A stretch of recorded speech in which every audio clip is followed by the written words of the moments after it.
प्रारंभ tree channel में एक बार फिर से आप सभी का स्वागत है। हम लोग शुरू किए हैं घटनाचक्र 2026 संस्करण, जिसका पॉइंटर जो है उसमें भी हम सबसे पहले कर रहे हैं अपना आधुनिक इतिहास। ठीक है, पिछले क्लास में हम लोग पढ़ चुके हैं कुछ गवर्नर जनरल, यूरोपियों का आगमन, ये सब हम लोग पहले ही कवर कर चुके हैं। ये तीसरा वीडियो है। इसमें हम लोग शुरू करेंगे ब्रिटिश शासन का भारतीय अर्थव्यवस्था पर प्रभाव। ठीक है, चलिए देखते हैं। भारत में उपनिवेशी शासन काल में होम चेंजेस भारत से संपत्ति दोहन का महत्वपूर्ण अंग थे।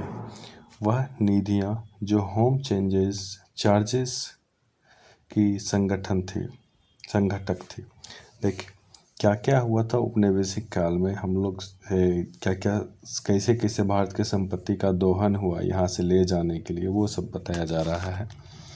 लंदन में इंडियन ऑफिस के भरण पोषण के लिए प्रयोग में लाई जाने वाली निधि, पहला कारण ये था। दूसरा कारण था भारत में कार्यरत अंग्रेज कर्मचारियों के वेतन तथा पेंशन हेतु प्रयोग में लाई जाने वाली विधि। दूसरा कारण क्या था? देखिए, भारत में जो भी अंग्रेज कार्यरत थे उनको यहीं से जो टैक्स होता था जमा, उसी से उनको रुपया मिलता था, पेंशन भी मिलता था, उनको वेतन भी मिलता था। ठीक है, अब है शब्द इम्पीरियल प्रेफरेंस का प्रयोग किया जाता था। किस लिए किया जाता था? तो भारत में ब्रिटिश आयातों पर दी गई विशेष रियायतों के लिए। ठीक है, इससे क्या कर शब्द इम्पीरियल का प्रयोग किया जाता था। इस पे देखते हैं। ब्रिटिश शासन के दौरान भारत के उद्योगों का कोई स्वतंत्र विकास नहीं हुआ। इसका कारण क्या था? देखिए, धनिक वर्ग द्वारा भूसंपत्तियों में निवेश करने को तरजीह दिया जाना। यहाँ पे ये था कि जो भी धनिक वर्ग थे ना, सिर्फ वही निवेश करते थे। इसीलिए क्या होता था, भारत में जो उद्योग है उसका कोई भी स्वतंत्र विकास नहीं हो पाया था। जो भी धनिक लोग थे वो सब कर लेते थे, और जो कम जिनके पास पूंजीपति नहीं थे वो लोग नहीं कर पाते थे, जिनके पास पूंजी नहीं होती थी। अब देखिए, इस्तमरारी बंदोबस्त लागू किया किसने? तो लॉर्ड कॉर्नवालिस ने। अस्थाई बंदोबस्त प्रारंभ किया गया था किसने किया था? तो लॉर्ड कॉर्नवालिस के प्रशासन काल में। अस्थाई बंदोबस्त क्या था? तो ये था जमींदारी से संबंधित था अस्थाई बंदोबस्त। ठीक है, लॉर्ड कॉर्नवालिस द्वारा अस्थाई बंदोबस्त लागू किया गया था। कब लागू किया गया था? 1793 ईस्वी में। चिर अस्थाई बंदोबस्त 1793 के अंतर्गत जमींदारों से अपेक्षा की गई कि वे खेतिहर को पट्टा जारी करेंगे। अनेक जमींदारों ने पट्टा जारी नहीं किए, जिसका कारण था जमींदार के ऊपर कोई सरकारी नियंत्रण नहीं था। ठीक है, ये किसके बारे में बात हो रही थी? चिरस्थायी बंदोबस्त के बारे में। अब देखिए, बिहार में परमानेंट सेटलमेंट लागू करने का क्या कारण था? परमानेंट सेटलमेंट भू राजस्व का राजस्व निर्णय करना। ठीक है, यहाँ पे क्या था ना कि भू राजस्व जो भी भूकर मिलता था उसका कर निर्धारण कर दिया था, कर निर्णय करना था। इसीलिए यहाँ पे क्या लागू किया था? Permanent settlement. अगर आपसे एग्जाम में पूछा जाता है कि परमानेंट सेटलमेंट कहाँ लागू किया गया था, तो वो कहाँ गया था? बिहार में। किस लिए किया गया था? तो भू राजस्व का राजस्व निर्णय करने के लिए।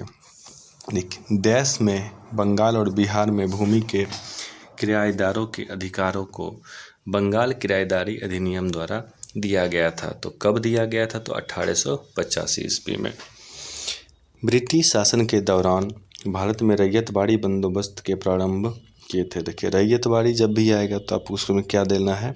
Alexander Read, Thomas Munro, Elphinstone, Wingate और गोल्डस्मिथ। ठीक सर, थॉमस मुंडो जिस भू राजस्व बंदोबस्त से संबंधित थे वो कौन थे? अभी तुरंत हम लोग पढ़े हैं। थॉमस मुंडो किससे संबंधित थे? तो रैयतवाड़ी से। अंग्रेज में रैयतवाड़ी बंदोबस्त लागू किया था। कहाँ कहाँ किया था? तो मद्रास और बम्बई प्रेसिडेंसी में। ठीक है, अंग्रेजों ने रैयतवाड़ी व्यवस्था सर्वप्रथम आरंभ की थी। कब की थी? मद्रास प्रेसिडेंसी में। ठीक, ब्रिटिश व्यवस्था में रैयतवाड़ी भू राजस्व संग्रह प्रचलित था। कहाँ पर प्रचलित था सबसे ज़्यादा? तो दक्षिण और पश्चिम भारत में। ये आपको क्वेश्चन पूछा जाता है। रैयतवाड़ी बंदोबस्त के संदर्भ में सही है। कौन सही है? किसान द्वारा लगान सीधे सरकार को दिया जाता था। देखिए रैयतवाड़ी में क्या होता था, किसान सीधे जो भी कर होता था ना सरकार को देता था। इसमें मिडिल मैन नहीं था, बीच वाला कोई नहीं था कि कोई मुखिया होगा ये सब। ठीक है। दूसरा था सरकार रैयतों को पट्टे देती थी। कर लगाने के लिए भूमि का सर्वेक्षण और मूल्य निर्धारण किया जाता था।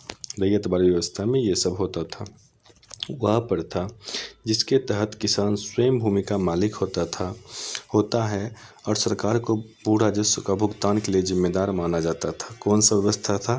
तो रैयतवाड़ी व्यवस्था था। ठीक है। सही कथन क्या है? ब्रिटिश सरकार ने भारत के अलग अलग भागों में भू राजस्व की अलग अलग व्यवस्था लागू की थी। इसमें भारतीय किसान के अलग अलग वर्ग बनाए गए। देखिए ब्रिटिश सरकार कहीं पे क्या था, अपना महलबाड़ी व्यवस्था लागू किया था, कहीं पे रैयतवाड़ी व्यवस्था लागू किया था, कहीं पे जमींदारी प्रथा लागू किया था। ये सब क्या था, अलग अलग जगह पे अलग अलग भू राजस्व की अलग अलग व्यवस्था लागू थी। असम में सर्वप्रथम चाय कंपनी की स्थापना कब हुई थी? तो 1839 ईस्वी में। पंजाब में भूमि हस्तांतरित अधिनियम पारित किया गया था। कब किया गया था? 1900 ईस्वी में। अब सुमेलित करना है कौन? एक तरफ है व्यवस्था और दूसरी तरफ संबंधित राज्य। देखिए जजमानी व्यवस्था उत्तर प्रदेश, बारह बलूट महाराष्ट्र, मिरासी तमिलनाडु, अडाडे कर्नाटक। ठीक है, ये सब याद करने वाला है, याद कर लीजिएगा। देखिए 19वीं शताब्दी के प्रारंभ में ब्रिटिश भारत में सैन्य बल पर केंद्रीय राजस्व का कुल प्रतिशत व्यय कितना था? तो सैन्य बल पर कितना खर्च करता था? तो 40%। सैन्य बल समझ रहे हैं, पुलिस होता है, पुलिस अधिकारी होता है, सैनिक होता है, सेना, ये सब जो भी है सैन्य बल है। दादा भाई नारोजी द्वारा एक बुक लिखा गया था, उस बुक का क्या नाम है? Drain theory. देखिए उसका दादा भाई द्वारा उसमें बुक के बारे में नहीं बताया गया है। ठीक है। दादा भाई नारोजी द्वारा प्रतिपादित अपवाह सिद्धांत ड्रेन थ्योरी का सही परिभाषा क्या है? भारत का राष्ट्रीय संपदा का एक भाग अथवा कुल वार्षिक उत्पाद ब्रिटेन को निर्यात कर दिया जाता था, जिसके लिए भारत का कोई वास्तविक प्रतिफल नहीं मिलता था। दादा भाई नारोजी, आगे आप पढ़िएगा, ये क्या दिए थे? ड्रेन थ्योरी दिए थे। ठीक है, तो उसी में ये सब लिखा गया है कि भारत का जो भी था ना धन, कुल एक भाग, कुल क्या था?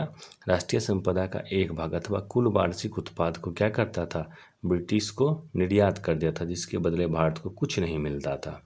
वही दादा भाई नारोजी लिए हैं। और इनका एक बुक था ये पॉवर्टी इन इंडिया, पॉवर्टी, क्या नाम था उनका बुक का? Poverty and the un British rule in India नामक पुस्तक कौन लिखे थे? तो दादा भाई नारोजी। आगे भी मिलेगा। देखिए अंग्रेज के शासनकाल में भारत के आर्थिक दोहन के सिद्धांत किसने प्रतिपादित किया? वही ड्रेन थ्योरी, दादा भाई नारोजी। निकाय का सिद्धांत किसने प्रतिपादित किया? दादा भाई नारोजी। अब सही कथन क्या है? सही कथन देख लेते हैं। ठीक है, इसमें है ब्रिटिश काल में सामान्यतः भारत का व्यापार संतुलन अनुकूल था। धन की निकासी का स्वरूप अप्रतिफलित निर्यात था। मतलब यहाँ से जो दो धन ले जाते थे ना, उसका कोई प्रतिफल नहीं मिलता था भारतवासियों को।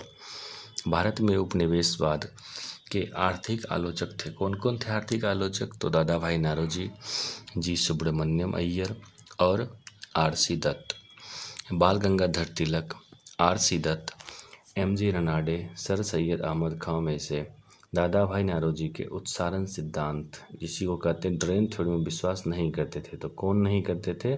सर सैयद अहमद खान। देखिए आ गया बुक का नाम, poverty and the un British rule in India नामक पुस्तक कब प्रकाशित हुई थी? तो 1901 में। किसने लिखा है? तो दादा भाई नारोजी।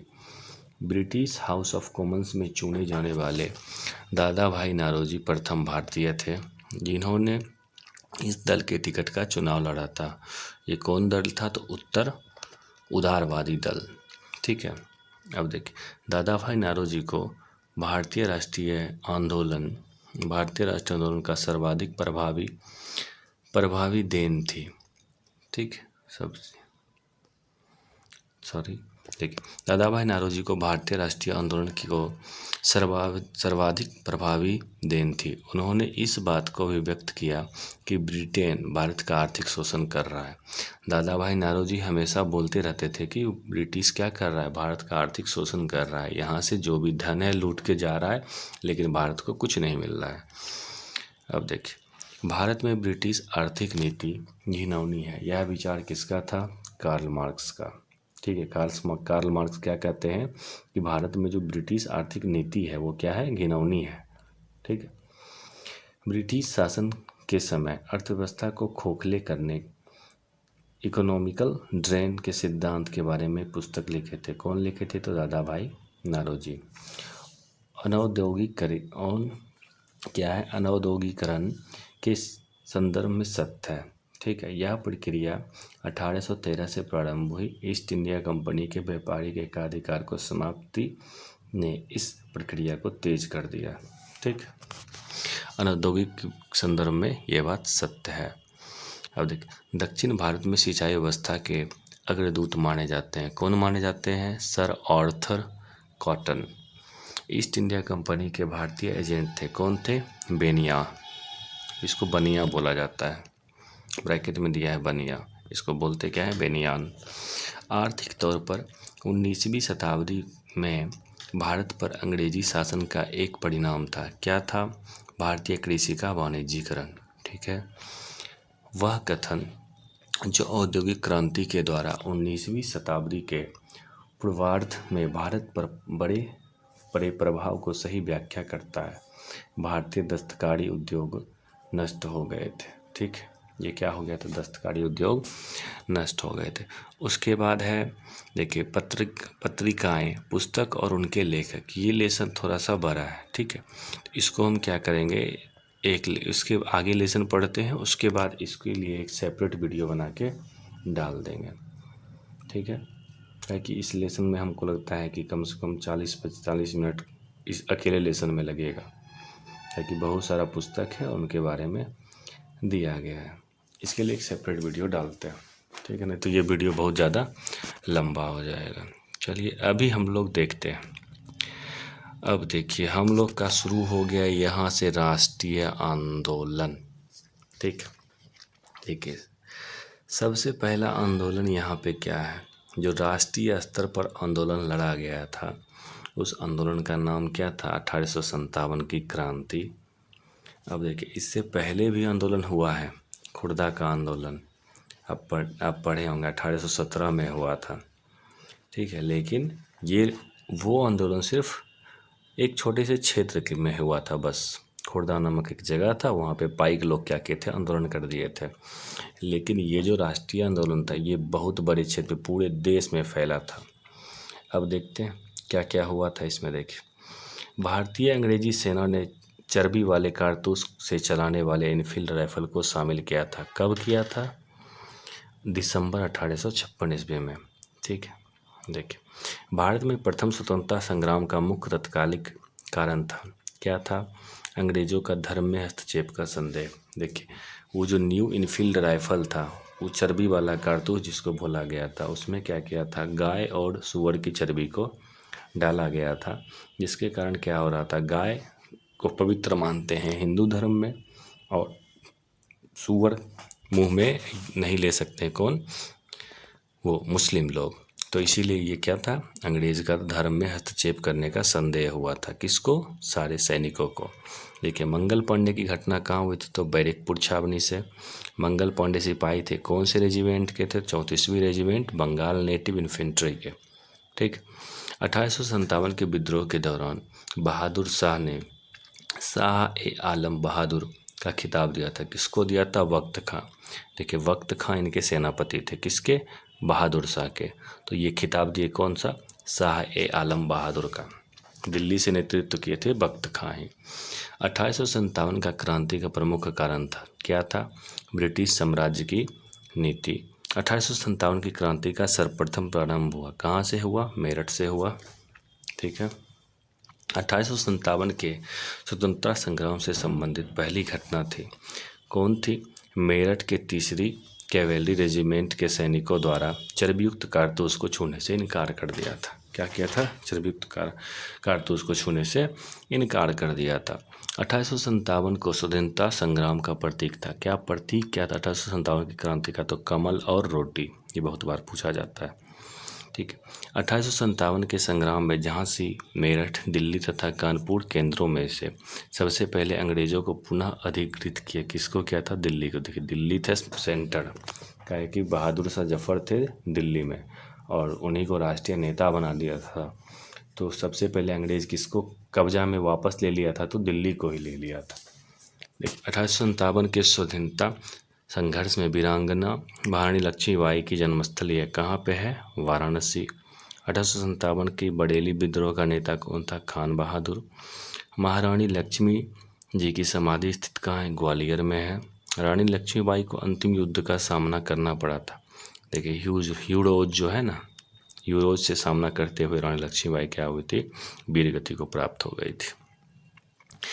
1857 का विद्रोह लखनऊ में जिसके नेतृत्व में आगे बढ़ी थी वो कौन थी? बेगम हजरत महल। बेगम हजरत महल लखनऊ से क्या की थी? अगुवाई की थी। वह महिला जिन्होंने अवध में 1857 की क्रांति का नेतृत्व किया था। अवध यूपी का जो क्षेत्र है ना, अवध बोला जाता है, तो वह यूपी में ही लखनऊ है। तो लखनऊ से कौन की थी नेतृत्व या अवध दे दे तो कौन होगा? बेगम हजरत महल। इलाहाबाद में 1857 के संग्राम का नेता कौन था? मौलवी लियाकत अली। इलाहाबाद याद रखिएगा, इलाहाबाद लियाकत अली। ठीक है, अब देखते हैं, आगे देखते हैं हम लोग। देखिए क्या क्या यहाँ सुमेल करने वाला दिया है। एक तरफ है अपना 1857 का विद्रोह का स्थान, दूसरा तरफ है विद्रोह का प्रारंभ हुआ था। लखनऊ में हुआ 30 मई 1857, झांसी जून 1857, मेरठ 10 मई 1857, बैरकपुर 29 मार्च 1857। 1857 के संघर्ष में भाग लेने वाले सिपाही की संख्या सर्वाधिक कहाँ से थी? तो अवध से थी। देखिए, अवध से इसलिए थी ना कि अवध को हड़पा गया था 1856 में। कौन हड़पा था? लॉर्ड डलहौजी। तो यहाँ इस पे कुशासन का आरोप लगा के हड़प लिया था, तो इसीलिए सबसे ज़्यादा आदमी कहाँ से थे? तो अवध से थे। ठीक है, और देखिए ये 1857 का क्रांति का विद्रोह फेल होने का एक और रीज़न था कि देखिएगा सभी जगह जो है ना, कहीं मई, मार्च, जून, अलग अलग टाइम पे सब जगह क्या हुआ? विद्रोह शुरू होना था एक ही साथ, लेकिन शुरू हो गया क्या? अलग अलग टाइम पे। तो इसी सब के कारण जो था ना कि ये विद्रोह असफल हो गया था। आगे देखते हैं। नाना साहब के कमांडर इन चीफ कौन थे? तो तात्या टोपे। नाना साहब के कौन है? तात्या टोपे। अजीमुल्ला खां सलाहकार थे किसके? नाना साहब के। 1857 के विद्रोह के संदर्भ में नाना साहब, कुंवर सिंह, खान बहादुर खान तथा तात्या टोपे में से वह जिसे अपने मित्र को धोखा दिया तथा जिसे अंग्रेजों द्वारा बंदी बनाया गया था कि तात्या टोपे ना बच गए थे और ये क्या कर छापामार युद्ध कर रहे थे, लेकिन इनका दोस्त जो था वो धोखा दे दिया था, जिसके कारण इनको फांसी पड़ गया, ये पकड़े गए थे। देखिए 1857 की क्रांतिकारियों में से वह क्रांतिकारी जिसका वास्तविक नाम रामचंद्र पांडुरंग था, कौन था? तात्या टोपे। 1857 कुंवर सिंह 1857 के विद्रोह में प्रमुख नायक कहाँ से थे? तो बिहार से। 1857 के विद्रोह में कुंवर सिंह अंग्रेजों के खिलाफ शामिल हुए, कहाँ से हुए थे? तो आरा से। पटना के 1857 के स्वतंत्रता संग्राम के नेता कौन थे? पीर अली खान। असम से कौन थे? दीवान मणिराम दत्त। 1857 के विद्रोह का बिहार में 15 जुलाई 1857 से 20 जनवरी 1858 तक केंद्र था। कहाँ था? जगदीशपुर से ही अपना कौन लड़ रहे थे? बाबू वीर कुंवर सिंह, और इन्हीं के भाई थे वीर कुंवर सिंह की जब मारे जाते उसके बाद इनके भाई अमर सिंह थे, वो यहाँ से लड़ाई प्रारंभ रखे थे। जगदीशपुर का वह व्यक्ति जिसने 1857 के विप्लव में क्रांतिकारियों का नेतृत्व किया था, कौन किया था? तो जगदीशपुर से वीर कुंवर सिंह। जगदीशपुर के राजा कौन थे? वीर कुंवर सिंह। 1857 की क्रांति में अंग्रेजों व जोधपुर की संयुक्त सेना को पराजित करने वाला कौन थे? औवा के ठाकुर कुशल सिंह। ठीक। अजमेर, जयपुर, नीमच तथा औवा में राजस्थान में 1857 की क्रांति का केंद्र नहीं था। कौन केंद्र नहीं था? तो जयपुर नहीं था। चंद्रशेखर आज़ाद, रामप्रसाद बिस्मिल, शहादत खान, माखनलाल चतुर्वेदी में से 1857 में अंग्रेजों का संघर्ष किया था। कौन किया था? तो शहादत खान है। ठीक है। मौलवी अहमदुल्ला खान, मौलवी क्या है? इमदादुल्लाह मुहाजिर मक्की, मौलाना फजेलक खैराबदी तथा नवाब लियाकत अली में से 1857 के विद्रोह में अंग्रेजों का सबसे कट्टर दुश्मन कौन था? मौलवी अहमदुल्ला शाह। मौलवी अहमदुल्ला शाह फैजाबाद से नेतृत्व किए थे और इन पे इनाम भी रखा गया था अंग्रेज़ों के द्वारा। ये बोले थे कि 1 साल के भीतर पूरा अंग्रेज भारत से क्या होगा? ख़त्म हो जाएगा और 1 साल के भीतर हम लोग मतलब आज़ाद हो जाएंगे। ठीक। देखिए 1857 के विद्रोह को अपनी आंखों से देखने वाला उर्दू कवि कौन था? तो मिर्ज़ा गालिब। सुप्रसिद्ध उर्दू शायर मिर्ज़ा गालिब का मूल निवास कहाँ था? आगरा। आज़ादी की पहली लड़ाई 1857 में भाग नहीं लिया था। किसने नहीं लिया था? तो भगत सिंह नहीं लिया था। 1857 के विद्रोह में बेगम हजरत महल, कुंवर सिंह, उधम सिंह तथा मौलवी अहमदुल्ला में से संबंधित नहीं थे। कौन नहीं थे? उधम सिंह नहीं थे। 1857 के स्वतंत्रता संग्राम में अंग्रेजों को सर्वाधिक सहायता करने वाला राजवंश था ग्वालियर के सिंधिया। देखिए ग्वालियर का सिंधिया जो है ना, ये रानी लक्ष्मीबाई का सपोर्ट नहीं किया था। रानी लक्ष्मीबाई इनसे मदद मांगने गई थी, लेकिन ये क्या किए थे? विद्रोह में शामिल ही नहीं हुए थे। देखिए भारत में शिक्षित मध्य वर्ग से ने 1857 के विद्रोह से तटस्थता बनाई रखी थी। मतलब ये क्या किए थे? ना ये क्रांतिकारी के सपोर्ट में आए थे और ना ही अंग्रेज़ों के सपोर्ट में आए थे। सब जितने भी पढ़े लिखे थे सब क्या किए? शामिल ही नहीं हुए थे। खेतीहर मजदूर, साहूकार, कृषक तथा जमींदार वर्ग में से 1857 की विद्रोह में भाग नहीं लिया था। कौन नहीं लिया था? तो साहूकार और जमींदार ने भाग नहीं लिया था। बहुत जमींदार लिए थे, जैसे बाबू वीर कुंवर सिंह जमींदार थे, लेकिन वो लिए थे। बहुत ज़्यादातर संख्या में साहूकार और जमींदार नहीं लिया था। झांसी, चित्तौड़, जगदीशपुर तथा लखनऊ में से वह क्षेत्र जो 1857 के विद्रोह से प्रभावित नहीं था तो चित्तौड़। बिहार में दानापुर, पटना, आरा, मुजफ्फरपुर, मुंगेर में से 1857 के विद्रोह से प्रभावित था। कौन था? मुंगेर। देखिए सही सुलेमित। देखिए कौन कहाँ से नेतृत्व किया था? बख्त खां बताए दिल्ली, मौलवी अहमदुल्ला अवध वही फैजाबाद, कुंवर सिंह आरा, नाना साहब कानपुर, बेगम जीनत महल दिल्ली। बेगम जीनत महल किनकी पत्नी थी? बहादुर शाह जफ़र की पत्नी थी। यही बता दी थी कि हुमायूं के मकबरा में बहादुर शाह जफ़र छुपे हुए, जिनके कारण उनको पकड़ा गया था। खान बहादुर खां बरेली, झांसी से रानी लक्ष्मीबाई, लखनऊ बेगम हजरत महल, कानपुर अजीमुल्ला, फैजाबाद मौलवी अहमदुल्ला शाह, वही बताए थे अभी। क्रांतिकारियों के नाम देखिए और स्थान। नाना साहब कानपुर, नवाब हामिद अली खां दिल्ली से मेनली बख्त खां देता है।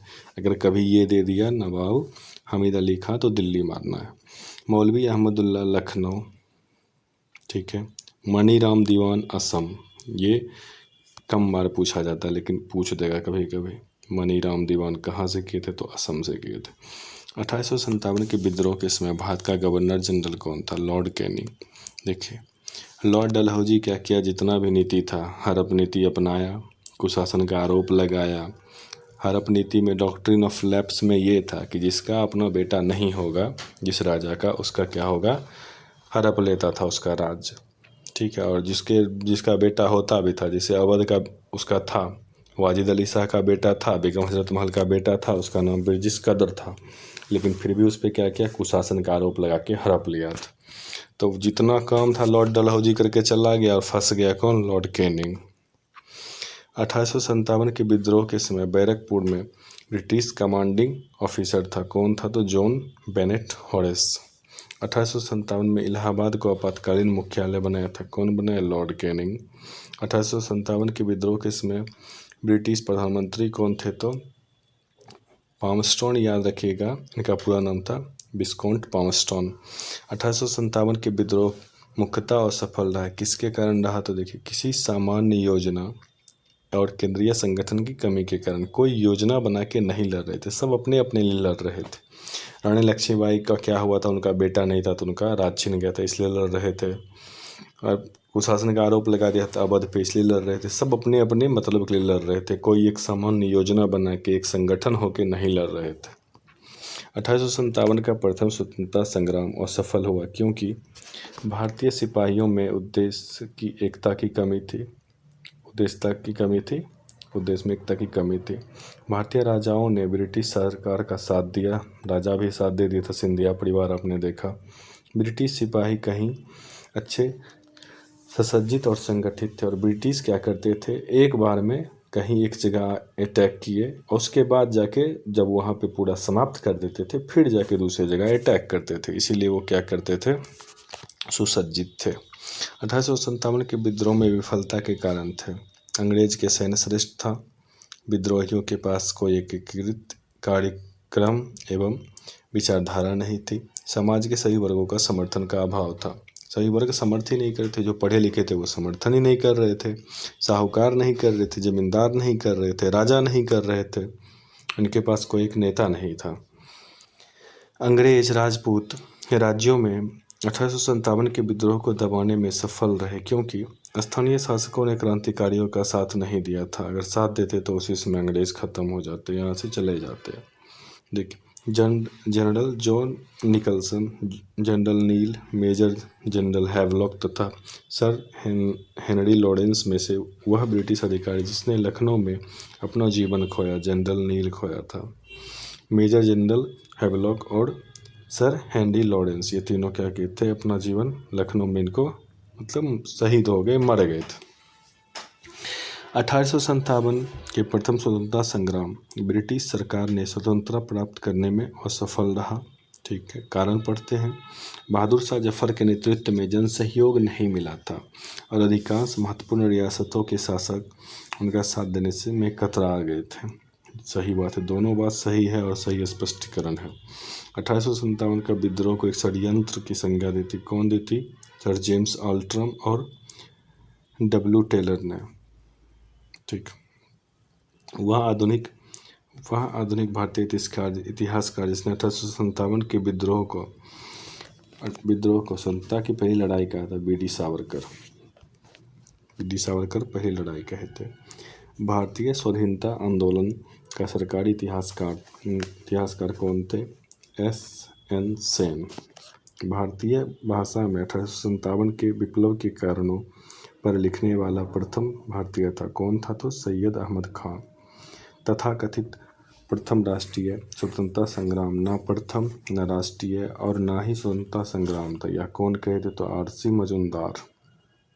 1857 की क्रांति के बारे में सही अवधारणा है, इसने भारत में ईस्ट इंडिया कंपनी की शासन प्रणाली को मृतप्राय बना दिया था। सही बात है, वो पूरा मरने के कगार पे आ गया था, अगर सब साथ रहते तो मार ही देते, मतलब ये पूरा ईस्ट इंडिया कंपनी को मार देते, ख़त्म कर देते। महारानी विक्टोरिया ने भारतीय प्रशासन को ब्रिटिश ताज का नियंत्रण में लेने की घोषणा की थी, कब की थी? 1 नवंबर 1858। अब क्या हुआ, ईस्ट इंडिया कंपनी के हाथ से कहाँ चला गया? ब्रिटिश ताज के पास, ब्रिटिश क्राउन के पास। सामग्री विक्टोरिया ने 1858 की घोषणा में भारतीयों को बहुत सी चीज़ों दिए जाने का आश्वासन दिया था, वह आश्वासन जिसे ब्रिटिश शासन ने पूरा किया। सबसे पहले ये था, रियासतों को हड़पने की नीति समाप्त कर दी गई थी, वो जो था ना डॉक्ट्रिन ऑफ लैप्स, हड़प नीति, उसको समाप्त कर दिया गया था। महारानी विक्टोरिया का घोषणा 1858 का उद्देश्य था भारतीय राज्य को ब्रिटिश सरकार साम्राज्य में मिलने के किसी भी विचार का परित्याग करना तथा भारतीय प्रशासन को ब्रिटिश क्राउन के अंतर्गत रखना, ये सब क्या था, उनका उद्देश्य था। अब देखिए, अब क्या, पब्लिक सर्विस आयोग, पील आयोग, हंटर आयोग तथा साइमन कमीशन में से 1857 के विद्रोह के दमन के बाद भारतीय फौज के नव संगठन का संबंधित है, किस आयोग से था? तो पील आयोग से। 1857 के विद्रोह के बाद ब्रिटिश सरकार ने सिपाहियों का चयन किया था, कहाँ से किया था? तो गोरखा, सिख और पंजाबी उत्तर प्रांत से ये सब किया था। आज हम लोग बस इतना ही रहने देते हैं, अगले वीडियो में पढ़ेंगे आगे। अगर आपको वीडियो अच्छा लग रहा है तो चैनल को क्या कीजिए, सब्सक्राइब कर लीजिए, लाइक शेयर एंड सब्सक्राइब कर लीजिए। Thank you, have a nice day. ठीक है।